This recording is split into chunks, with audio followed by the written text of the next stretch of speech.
In Xanadu did Kublai Khan a stately pleasure dome decree, where Alf, the sacred river, ran through caverns measureless to man, down to a sunless sea. So twice 5 miles of fertile ground, with walls and towers were girdled round, and there were gardens bright with sea. This legendary poem by Samuel Coleridge describes a dream born of power and desire to create a heavenly paradise on earth.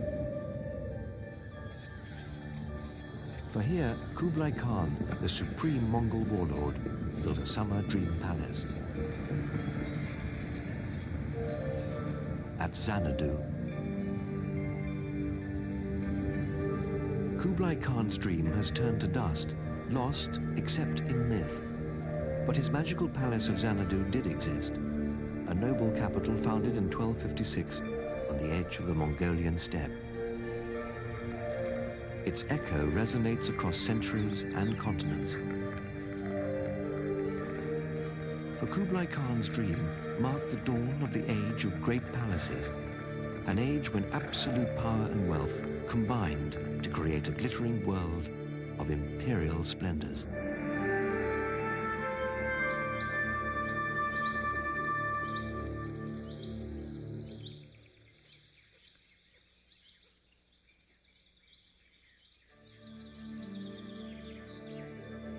The inheritors of Kublai's Eastern Empire were the Ming emperors of China. They believed in a marriage between heaven and earth, and, inspired by a dream of worldly harmony, built a palace whose very buildings reflected the heavens. The Forbidden City of China. The Ming Emperor Yongle created this city of palaces in 1420, a perfect realm where the emperor lived in majestic splendor. The Forbidden City was the ultimate world within a world, a city within a city, at the heart of a great empire, but entirely divorced from those outside its symbolic walls.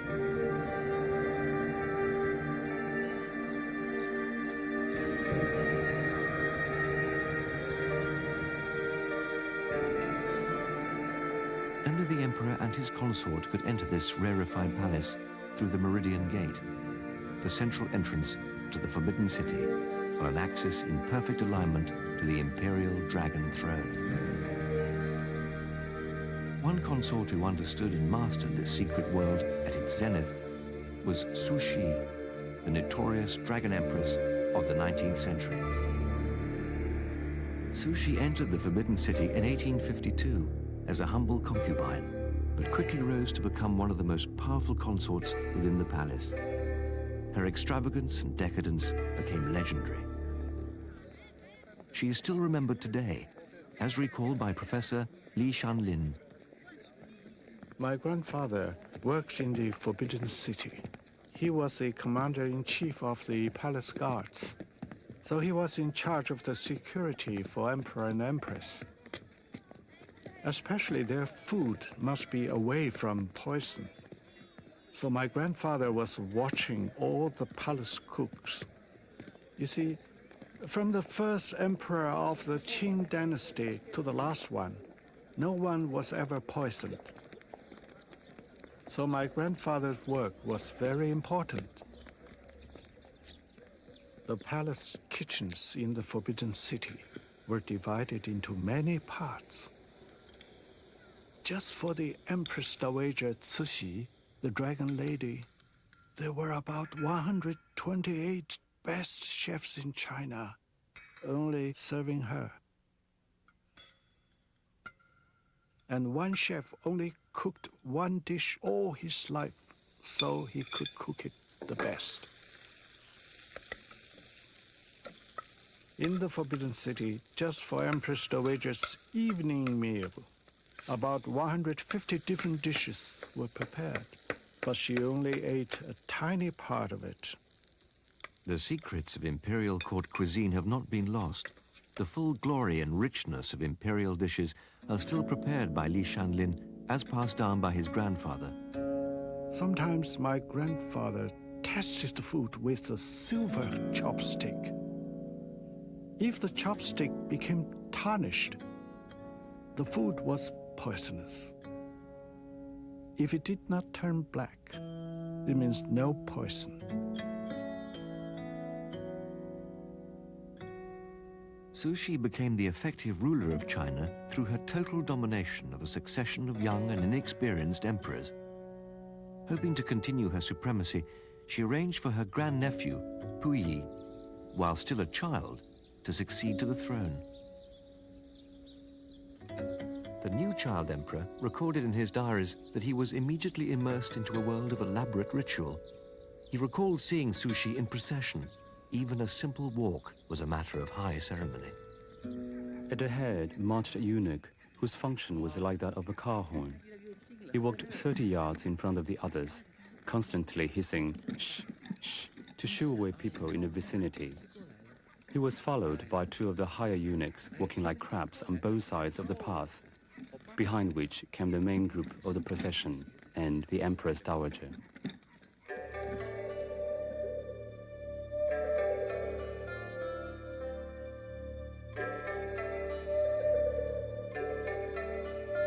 In 1908, Puyi entered the Hall of Supreme Harmony for the first time as Manchu Emperor.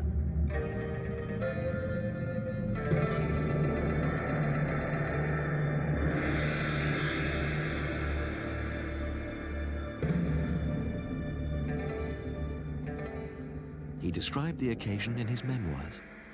It was so cold when they carried me into the hall. I could bear it no longer. My father, who was kneeling below the throne, told me not to fidget, but I struggled and cried, "I don't like it here. I want to go home." Puyi was at the center of a world of superstition and symbolism, embodied in the belief that he alone could control seasonal time and weather. Complete harmony on Earth depended on the emperor's observance of minute ritual, as stated in an ancient record of imperial rites. When the emperors made their offerings to the gods, the winds and rains were duly regulated, and the cold and heat came each in its proper time, so that the wise ruler had only to stand with his face to the south, and order prevailed under heaven. But behind the symbolism of the Forbidden City stood naked intrigue. Here, in the Hall of Mental Cultivation, the Empress Dowager Cixi spun her web of conspiracy, effectively ruling the empire from behind a silk screen. This room contained not one throne, but two, separated by a thin yellow gauze curtain. The front throne was for the boy emperor, Puyi. The second throne, placed discreetly behind the curtain, was for the Empress Dowager, a living embodiment of the expression, the power behind the throne. Puyi recorded that Cixi reveled in her reputation for ruthlessness. Cixi had a highly developed lust for power and was most unwilling to abandon any power that came into her hands. From her point of view, the principles of moral conduct and the ancestral code existed to suit her needs. Whether it was her own flesh and blood, her in-laws, or palace officials, the same principle applied. Those who obeyed her flourished, and those who crossed her were doomed. But Cixi did not see her dream of total control come true. The day after Puyi's accession, the Dragon Empress, suffering from dysentery, died after feasting on a huge dish of crab apples and cream. Just 4 years later, Puyi was forced to abdicate. For the next 12 years, he was allowed to continue living in the Forbidden City, all that remained of his vast empire.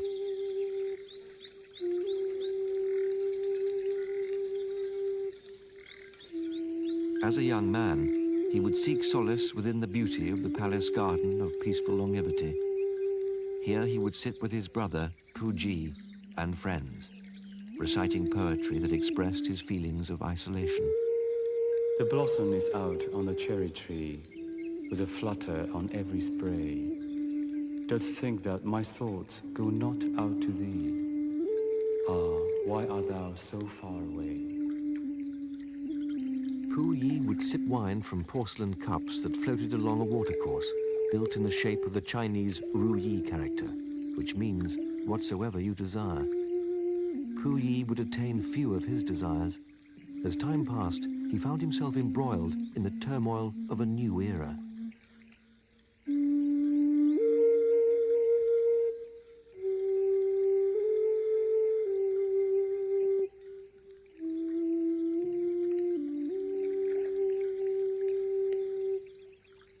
Ah, the phoenix, ah, the phoenix.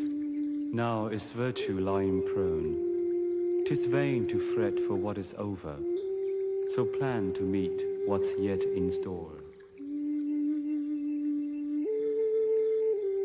In his later years, Puyi served as a worker for the communist state, far removed from the life he had led within the Forbidden City, a once sacred world that had lost its spirit. This had been the harmonious center of the known universe. Here, the Chinese emperors had lived in almost total isolation for 500 years, rarely seen even by their closest officials. Enclosed by 3 sets of walls, they were entirely divorced from the lives of the mortals beyond. With Puyi, the imperial dream of the emperor as the creator of harmony between heaven and earth died. But the Forbidden City remains as its most beautiful expression.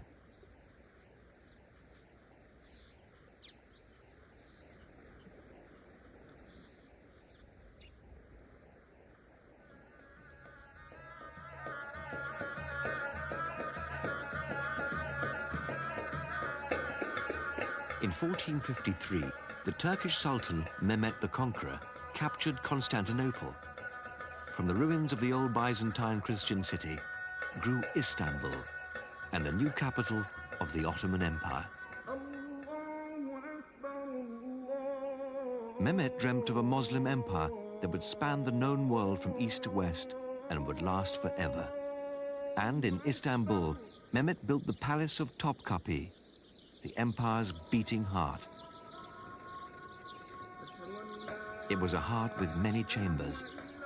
Its sensuous outward appearance reflected an internal voluptuousness. Its inner sanctum was the harem. Built on a promontory overlooking the Bosphorus, Topkapi was the home of the Ottoman sultans and their closely guarded wives and concubines, who lived in shuttered seclusion to which no outsider was ever admitted. A palace of legendary secrecy and beauty, captured in chronicles of the time. Never had a more delightful residence been erected by the art of man. It seems not just a palace, but a town situated on the confluence of 2 seas. The Ottoman Empire reached its height in the 16th century and stretched from the banks of the Nile in the south to the walls of Vienna in the north. The empire doubled in size during the reign of Suleiman the Magnificent, grandson of Mehmet the Conqueror. The palace of Topkapi became a glittering reflection of the power and wealth of this Turkish sultan.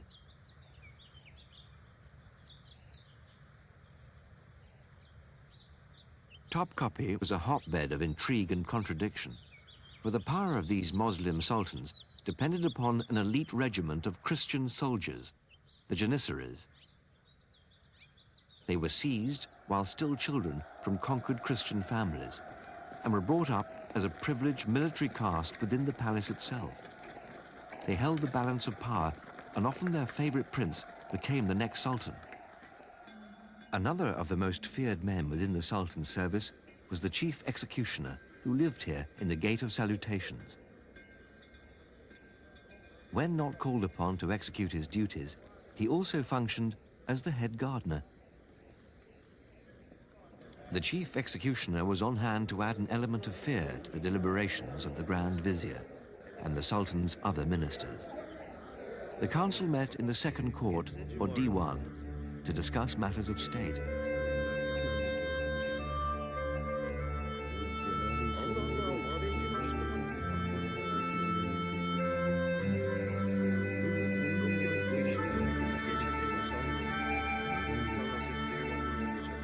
The Sultan observed the proceedings through a gilt-arched window directly above the Grand Vizier's seat. Suleiman the Magnificent was deeply involved in the day-to-day running of the empire. Any vizier who incurred his anger would be intercepted by the chief executioner at the Gate of Salutations.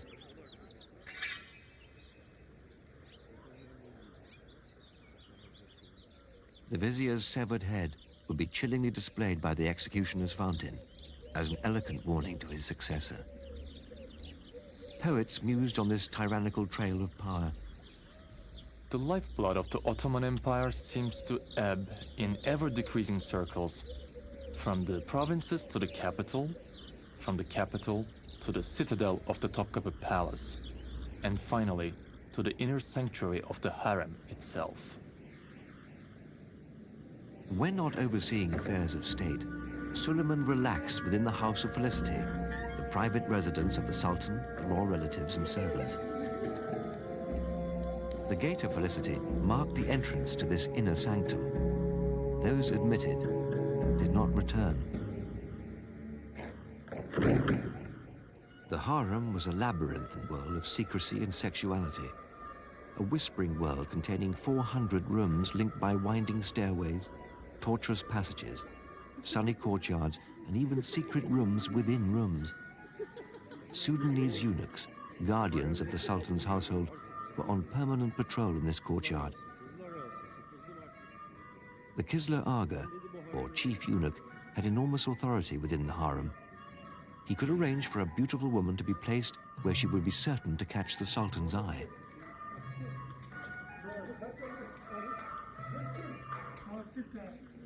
In 1531, a young Russian slave girl, Roxolana, was chosen for the harem. Helped by the Kisler Aga, Roxolana became a favorite concubine of Suleiman the Magnificent. He even made her his legal wife. After Suleiman's death, Roxolana ruled the Ottoman Empire, while her son lived out his fantasies in the company of his concubines.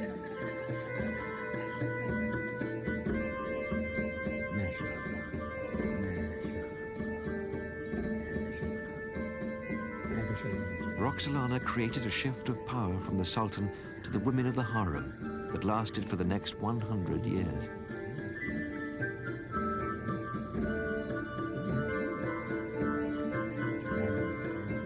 Though the ruling Sultan, resplendent in his robes, would sit in state in this magnificent hall, real power lay with the high-ranking women of the harem who sat on sofas under the musician's gallery, observing the proceedings through veils of the finest lace. They entered the harem, those women of unearthly beauty, languor and grace, those rarest of human flowers. They passed within the blank and mocking wall. They flitted from room to room, and yet on earth, none of them is even a shadow now. One Sultan, Murad III, was well aware of the intense rivalry of those around him. The walls of his salon are covered in hand-painted tiles and an elegant calligraphic frieze. But one of the most beautiful aspects of the room is a three-tiered water cascade in carved marble. Rumor records that the Sultan used this salon as his bedroom because he felt that his dreams would be sweetened by the tinkling sound of water. Much more likely, the constant sound of the cascade drowned out the conversation within the salon, preventing it being overheard by jealous eavesdroppers outside.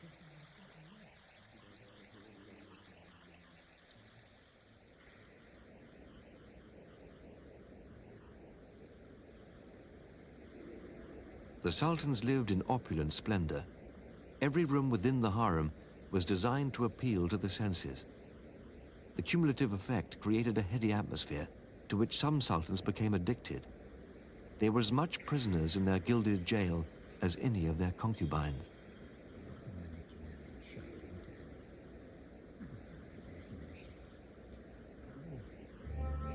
But this atmosphere of sensuous opulence disguised one of fear and oppression. The reigning sultan was often afraid to name a successor and lived in fear for his life, for there were always those ready to plot against him.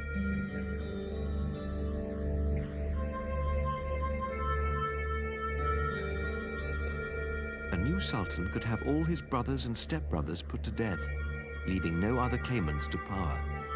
Alternatively, he could banish them to the infamous cage, a series of rooms where, not knowing their ultimate destiny, they might remain for the rest of their lives. Locked within this pleasure palace, the princes could only watch the sultan's favorite concubines parading on the terrace outside their windows, and dream of the day when one of them might be master of the harem and all of its pleasures.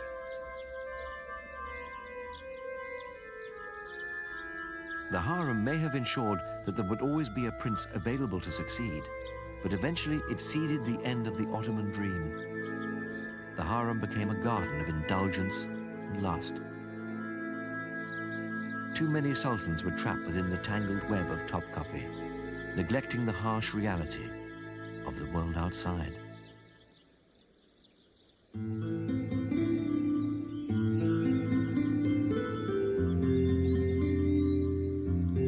On a spring day in March 1829, Washington Irving, the American writer and inveterate traveler, was ending a 5-day journey by mule across southern Spain, taking him through the heartland of what had once been the Muslim Empire of Europe.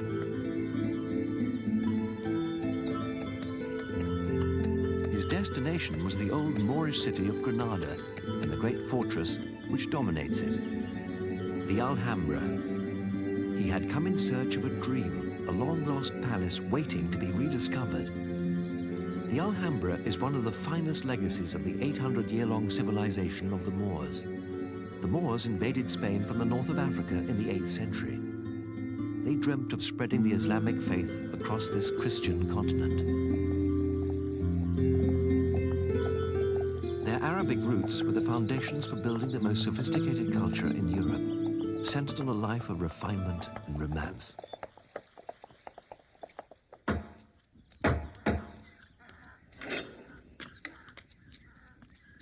Buenas tardes. Hola. Venga conmigo. Once through the awesome gate of justice, Irving found himself in a dream world. The transition was almost magical. It seemed as if we were at once transported into other times and another realm, and were treading scenes of Arabian story. Irving was allowed by the governor of Granada to move into one of the former royal apartments, and under the moonlight he became bewitched. I am so in love with this apartment that I can hardly force myself from it. I sit by my window until late at night, enjoying the moonlight and listening to the sound of the fountains and the singing of the nightingales. On one occasion, he caught sight of a Spanish lady and her escort in the gardens below. Speaking softly, her whispers drifted through the night air. The scene was so memorable that Irving was later to record the words of her poetry in his diary. The hand of love enveloped us by night in a robe of embraces, which was torn away by the hand of dawn. Se rompe en trocitos.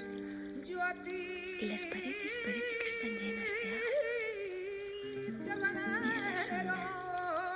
Se mueven. Qué bonito.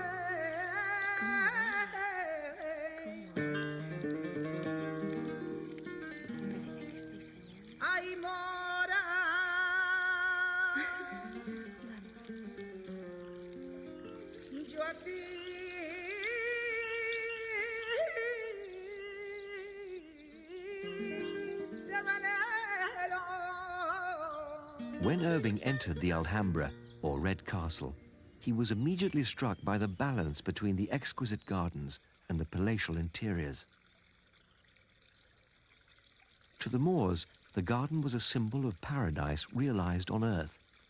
This idea was extended to embrace all the elements of nature: water-irrigated gardens, cooled palace rooms, and lifted the spirit.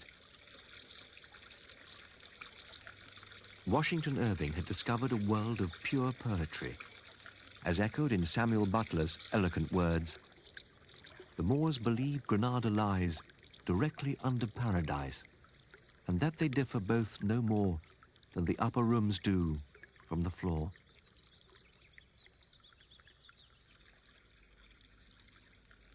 Visitors to the court of these Moorish monarchs were received with high esteem and prodigious ceremony in the Hall of the Ambassadors, housed within the Tower of the Comares. Built in the 13th century, the Hall of the Ambassadors was the principal audience chamber of the Moorish sultans. Delegations from Christian Europe and the Ottoman Empire alike were welcomed with indulgent hospitality, for the Moors were enlightened in embracing all knowledge, irrespective of faith or denomination. Here lived tolerance and romance.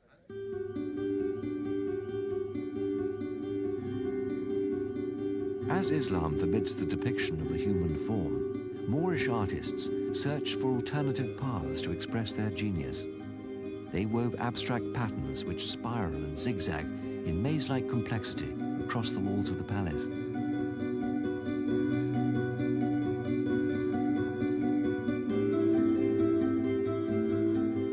Their love of decoration achieved its highest form in the art of Islamic calligraphy. It was used to render texts of the Quran, such as one which admonishes, "Only God knows peace."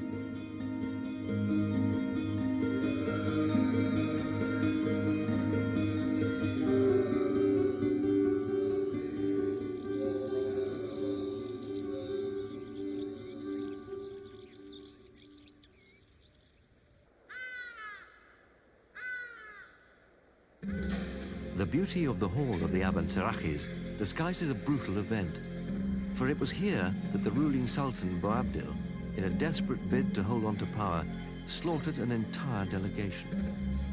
The neighboring Abencerrages clan were tricked into attending a banquet, and on entering this room, were treacherously put to death, one by one. The red stain of iron oxide mixing into the water from the central marble fountain is said to be the blood of the victims.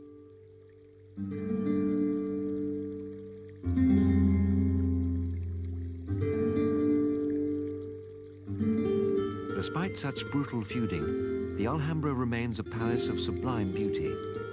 Irving wrote that no part of the Alhambra gives a more complete idea of its original magnificence than the Court of the Lions. When one looks upon the fairy tracery of the peristyles and the apparently fragile fretwork of the walls, it is difficult to believe that so much has survived the wear and tear of centuries, the shocks of earthquakes, the violence of war, and the quiet, though no less baneful pilfering of the tasteful traveler.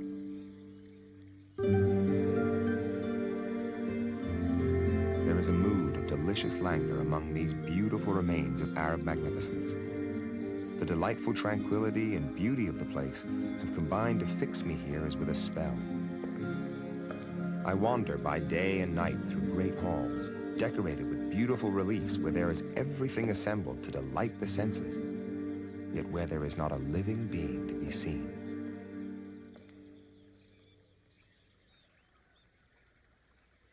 But the romance of the Alhambra is not without its tragic face. The delicate beauty of the Hall of the Two Sisters conceals a tale of unrequited love. The legend relates that these two sisters would gaze upon lovers meeting in the gardens below their latticed balcony. Distraught at not being able to taste these forbidden pleasures, the two sisters grieved for the love they would never know, and they lost the will to live.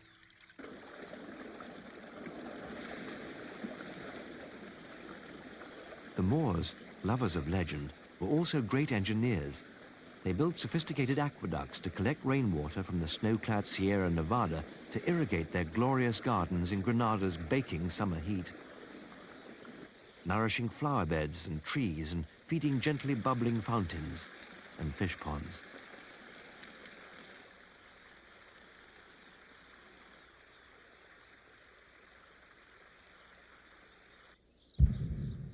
Living within this earthly paradise, the Moors were insensitive to growing Christian might, building up beyond their fortified walls. In 1492, the armies of the Catholic monarchs of Spain, Queen Isabella and King Ferdinand, surrounded Granada. Born from the belly of conflict, Moorish rule ended in surrender.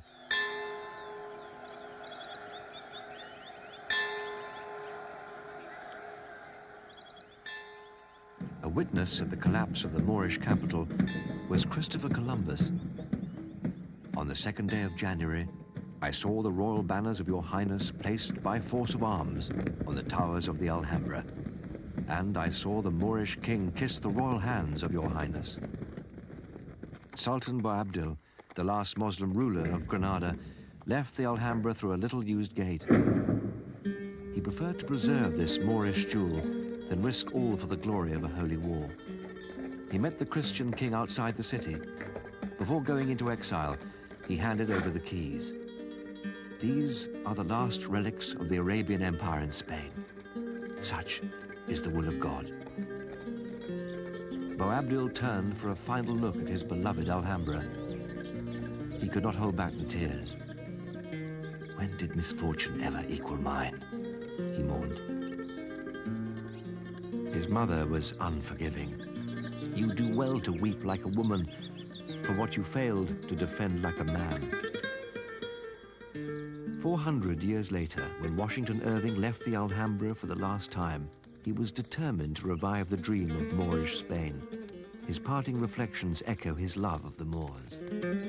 The Alhambra, a Muslim palace in a Christian land, an elegant memorial of a brave, intelligent, and graceful people. I will carry away a recollection of it, clothed in all its beauty.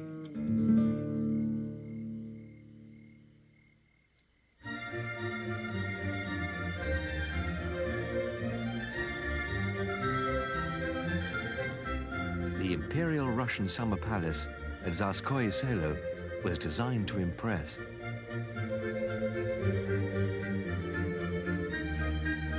The Russian emperors had no need to hide quietly behind fortified walls. They shouted their opulence from the rooftops.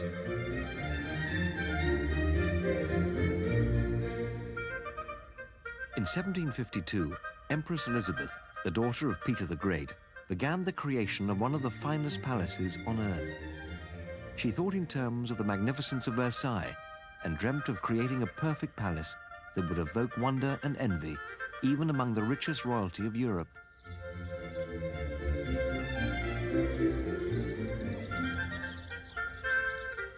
The opulent effect desired by Elizabeth was achieved.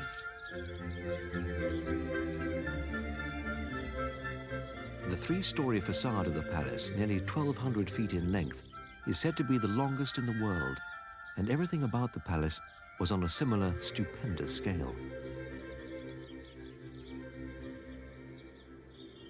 An 18th century ambassador visiting the court for the first time was enthralled. In defiance of common sense, as well as the weather and the climate, all the capitals of the pillars, the statues, and many other parts of the external structure are all gilt. Yet if the exterior of the palace is purposefully ostentatious, it pales in comparison to the glittering interior. Every room was adorned with mirrors and gilding.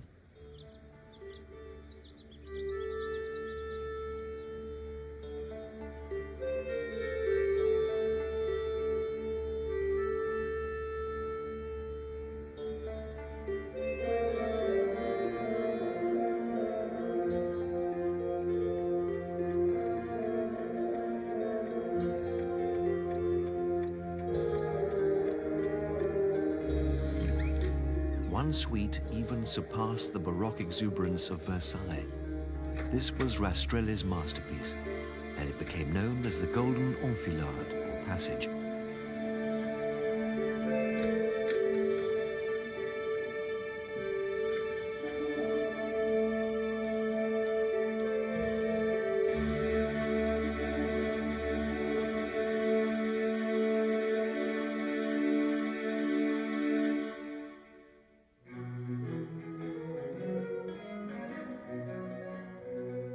Rastrelli's creation delighted the Empress Elizabeth. The Russian Empress named the palace the Catherine Palace, after her mother, Catherine I, who had built a small country mansion where Tsarskoye Selo now stands. At the center of this sumptuous series of rooms was a perfect treasure and a source of great comment. One room is decorated with a very singular and uncommon style of magnificence. The walls of the apartment are composed entirely of amber. Its transparency and the consciousness of its rarity have a fine effect. At one time, the amber stretched from floor to ceiling, but sadly, the amber room did not survive the ravages of recent wars. By using those very same skills with which this palace was built over 200 years ago, the very texture of life at the royal court is being reborn.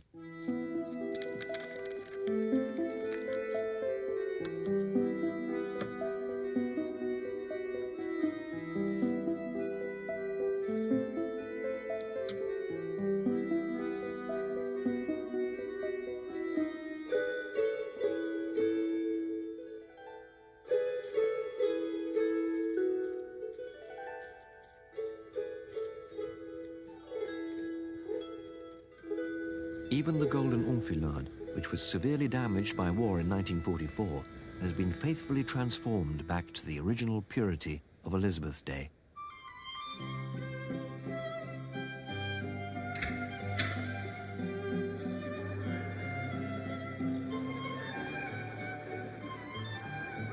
The Grand Hall was a favorite of Empress Elizabeth and the setting for the great state costume and dancing balls. In these imposing staterooms, more than 400 members of European royalty would gather for sumptuous galas, each vying to outshine one another.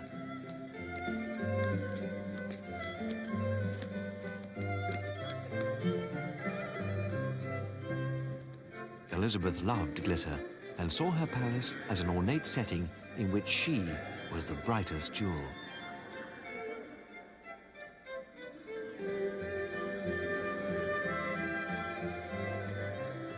Life in these state rooms, indeed in this magnificent palace, was meant to be lived in public, in ostentation, in luxury.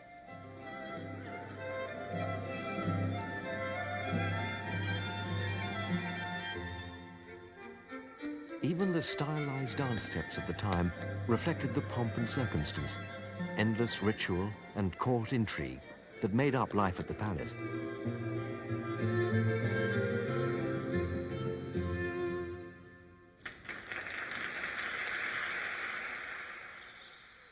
This was all very well for Empress Elizabeth, but it did not suit her successor, the Empress Catherine the Great, who preferred privacy and relaxation within informal surroundings. On Elizabeth's death, the Russian throne passed to her nephew, Peter III. He was a weak and ineffectual man and no match for Catherine, his sophisticated wife. Their marriage was a sham, and in July 1762, she was persuaded by one of her lovers to lead a successful coup. Catherine's entry into St. Petersburg, dressed as a colonel of the guards, was a triumph. The soldiers came, embraced me, kissed my feet, my hands, my dress, and called me their savior. The people were mad with joy. At her coronation as Empress of all the Russias, Catherine placed the crown upon her own head and stood with scepter in one hand and imperial globe in the other, while cannon salutes thundered across the city.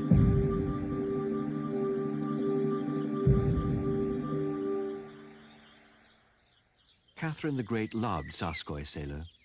From the beginning of her reign, she moved her court here from St. Petersburg. Each spring she would arrive in time to celebrate her birthday on the 21st of April, and often stayed throughout the entire summer.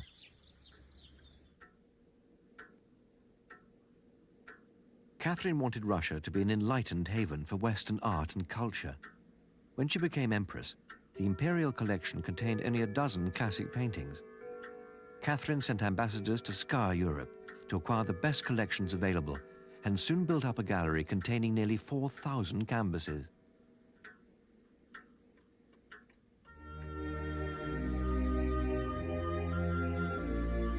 But Catherine coveted a private life. In these great courts, she lacked the privacy she yearned for. A life lived in public frustrated her private needs. As in this wistful letter to one of her flamboyant favorites, Prince Grigory Potemkin. My little darling, good morning. As so often happens, I could not enter your apartments as the palace is full of human cattle wandering about in the passages. I greet you from afar and pray for your good health.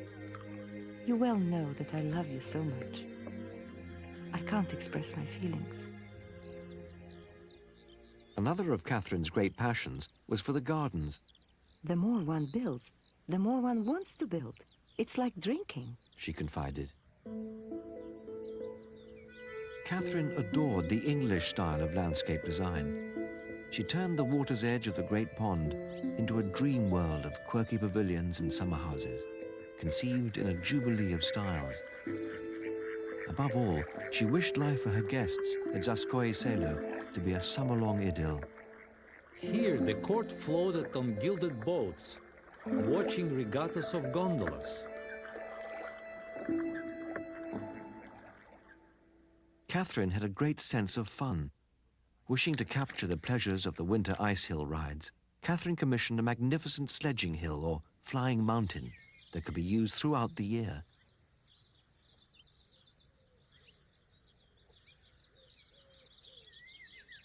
In a world in which her every whim could be realized, the ride offered an ideal summer day's indulgence. This recreation captures the intricacies of its architecture and the exuberance of its design.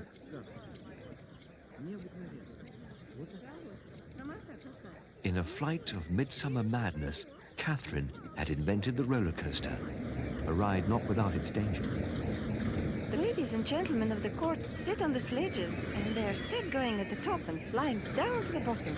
I was terrified out of my wits, for I had not only the dread of breaking my neck, but of being exposed to indecency, too frightful to think on without horror.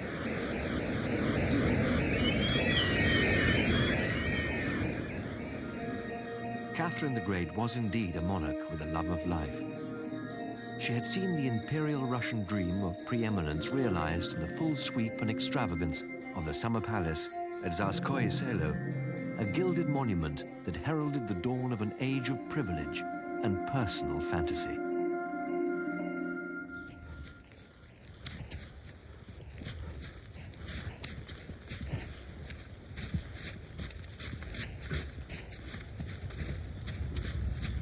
There was one monarch who came to symbolize the desire to escape into a sublime paradise, a regal reverie of his own creation, King Ludwig II of Bavaria.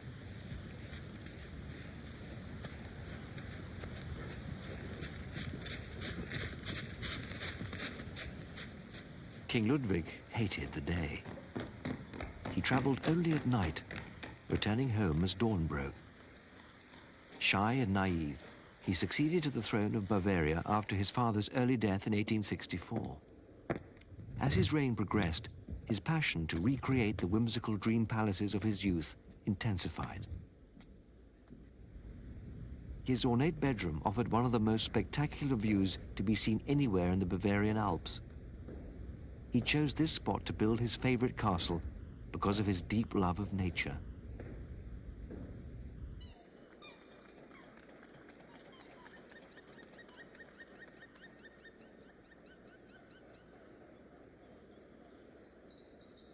Ludwig had spent much of his youth at the neighboring castle of Hohenschwangau, where he lived with his mother.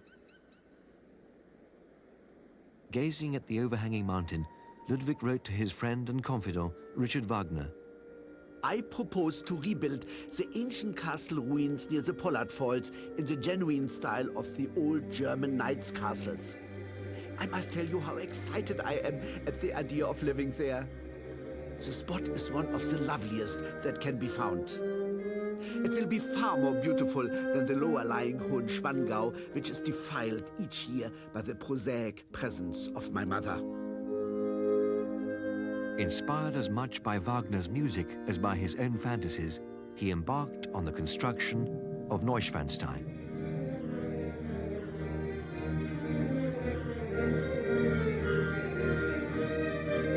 To Wagner's Cathedral of Sand, Ludwig responded with a hymn cast in stone.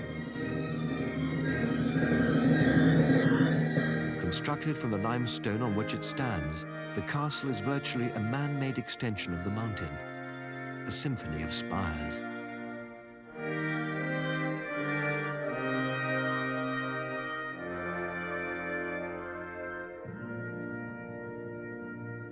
It is as if Ludwig is saying, where nature ends, I begin.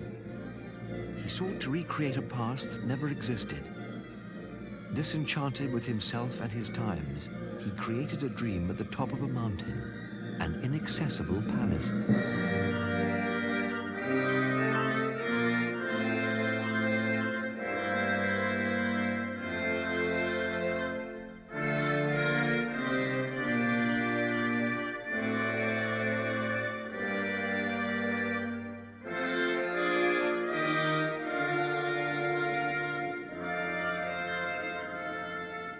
But Ludwig's dream was based on legend.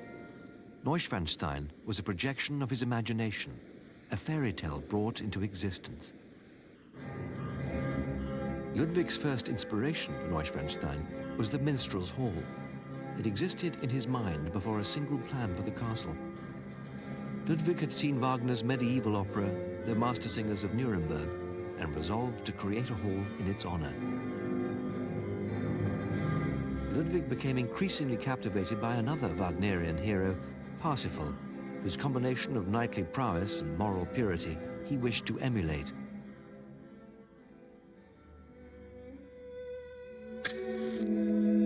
One cannot truly appreciate the minstrel's gallery unless one sees it as Ludwig did. He came here only at night. The vast chandeliers of gilded brass were aflame with candles, bestowing a texture daylight could never match.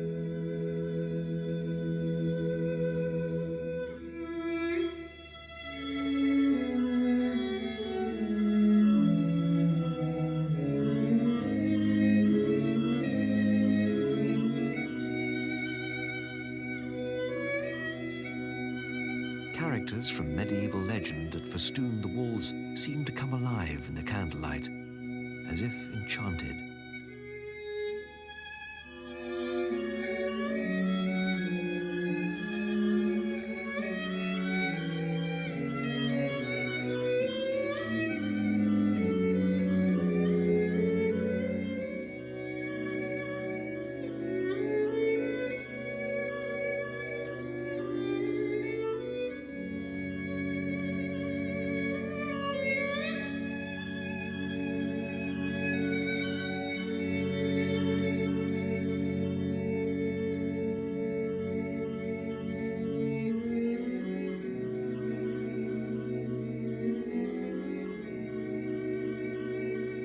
As dawn broke, the flickering candles were snuffed out, one by one.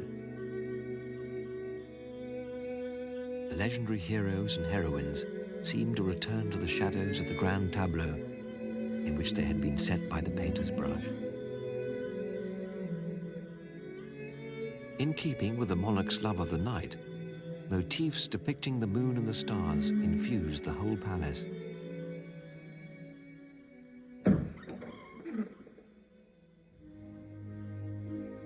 Ludwig's bedroom was a Gothic shrine. The exquisitely carved pillars, surmounted with figures of medieval myth, are the product of the most scrupulous craftsmanship.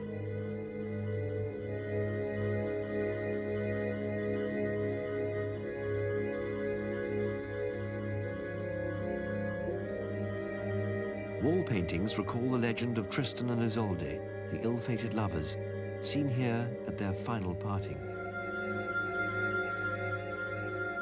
Perhaps Ludwig saw in their sad farewell a reflection of his own ill-fated love. Ludwig was 19 when he came to the throne. He was considered the most eligible bachelor in Europe. There was great excitement when, 2 years later, he announced his engagement to his 20-year-old cousin, Princess Sophie. But after much anguish and soul-searching, he ultimately broke off their engagement. Ludwig never married. He begged one of his servants, "Preserve this room as a sanctuary. Do not let it be profaned by the inquisitive, for in it I have spent the most bitter hours of my life."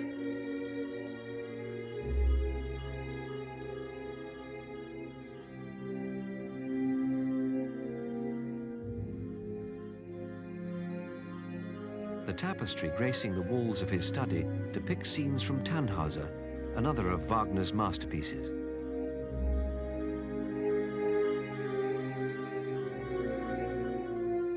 Despite the richness of the furnishings, his study was a somber place. Here Ludwig wrote his copious diary. As he became more melancholic, he used this desk less and less. By 1871, he had almost totally withdrawn from public life, appointing princes to represent him on state occasions. Finally, he refused to talk to his council of ministers except through his hairdresser.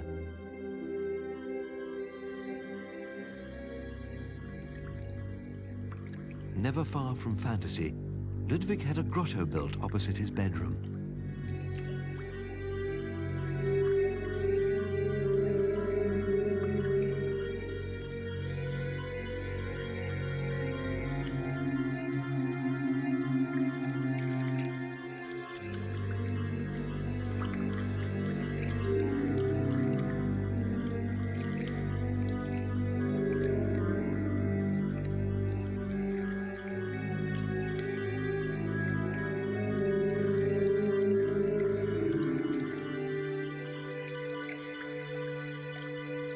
Here, he could commune with nature at will, without even having to leave his beloved palace.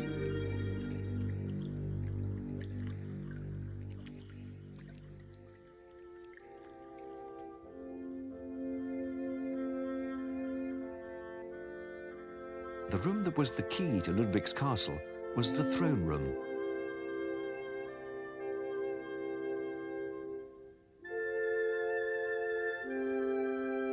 Characteristically, it contains no throne, for Ludwig was not a monarch with a love of pomp and circumstance. If the chapel was the place for prayer, the throne room was for meditation and became a haven of spirituality.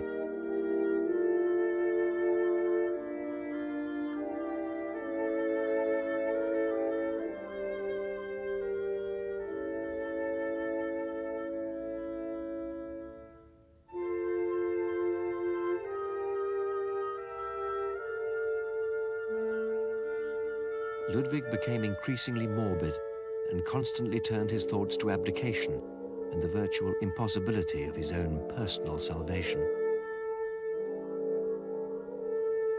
The end came in 1886. Ludwig's extravagance, his withdrawal from state affairs, and his baffling eccentricities prompted his uncle to have him declared insane. Since my buildings, which are my heart's desire, have come to a standstill, the joy of my life has been taken away. All else is of trifling account. When the commission came to arrest him, the king called out the local fire brigade to defend him. He was finally restrained by officers of state as he was climbing the octagonal staircase tower in order to throw himself from the top. Ich komme schon. He was taken under guard to Berg Castle by Lake Sternberg. On the evening of Whitsunday, 1886, Ludwig informed the doctor in charge of his care that he wished to go for a walk. The two men headed for the lake.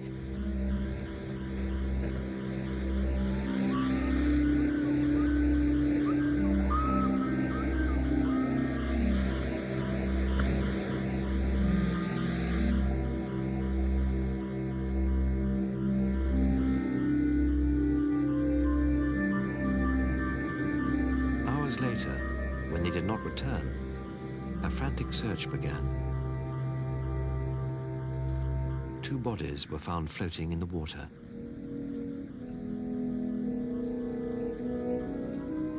The spot where Ludwig was found was later marked with a memorial cross.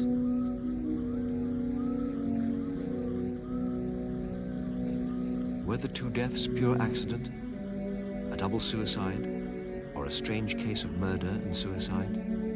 History does not record the answer. King Ludwig's lasting achievement was to leave behind a unique architectural gem, a celebration of his personal quest for identity.